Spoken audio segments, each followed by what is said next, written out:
Bonjour Bruxelles, l'édito. BX1. C'est l'impression d'un deux poids, deux mesures. Dans l'affaire Adil Charot, le nom de ce jeune homme qui était mort en scooter en avril 2020 alors qu'il tentait d'échapper à un contrôle de police à Anderlecht, le temps judiciaire nous offre cette semaine un curieux télescopage. Avec deux rendez-vous qui, ainsi juxtaposés, soulignent un apparent contraste de traitement suivant qu'on est policier ou qu'on ne l'est pas et qu'on se retrouve un jour peut-être à avoir affaire à la justice. J'explique.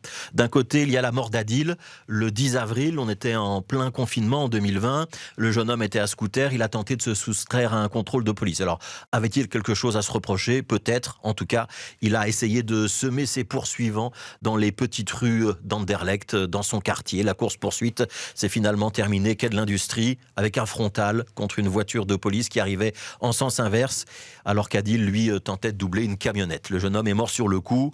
Pour le parquet qui recommande un non-lieu, c'est donc un simple accident de roulage. Mais pour la famille d'Adil, l'accident aurait pu être évité. La poursuite était inutile.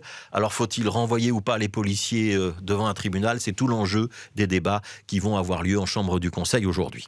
Deuxième rendez-vous judiciaire qui tombe donc au même moment. Le procès de ceux qui ont participé aux émeutes qui ont éclaté à la suite du décès d'Adil. Donc dans les nuits qui ont suivi, plusieurs nuits d'agitation où on a caillassé, incendié des voitures de police, des nuits tellement chaudes d'ailleurs qu'une arme avait même été volée aux policiers.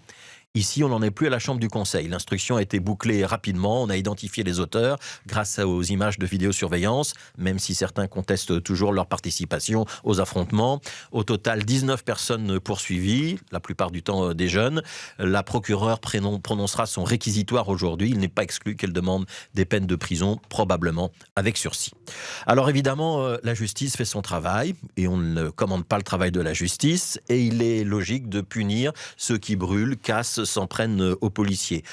Mais on ne peut pas s'empêcher d'éprouver un petit malaise. Et en tant que journaliste, on ne peut pas s'empêcher non plus de souligner que dans un cas, la justice aboutit à un procès en bonne et due forme, avec sans doute des condamnations à la clé, et que dans l'autre, la justice prend beaucoup plus de temps. Alors on ne va pas dire qu'elle traîne, parce que c'est effectivement à la demande de l'avocat de la famille que des devoirs d'enquête complémentaires ont été demandés, mais elle donne quand même l'impression, dès le début, cette justice, le sentiment qu'elle a choisi son camp, celui des policiers, en estimant et annonçant publiquement dès le mois de novembre 2020 qu'il fallait s'orienter vers un non-lieu. Le parquet de Bruxelles a donné le signal d'un sentiment d'impunité pour la police. Alors, à tort ou à raison, mais c'est l'idée que la mort d'un jeune homme ne vaudrait pas un procès.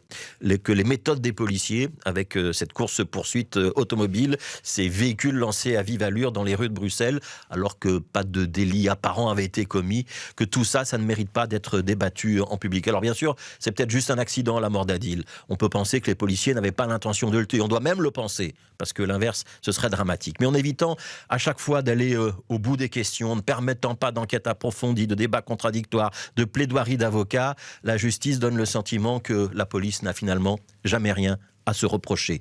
Et que pour tous ceux qui s'identifient à Adil, qui sont jeunes, qui habitent un quartier populaire, qui roulent à scooter, qui savent qu'ils peuvent se faire contrôler à tout moment, ça donne le sentiment qu'il y a effectivement deux poids, deux mesures. Et que celui qui contrôle a finalement beaucoup plus de droits et beaucoup moins de chances d'être poursuivi que celui qui se fait contrôler.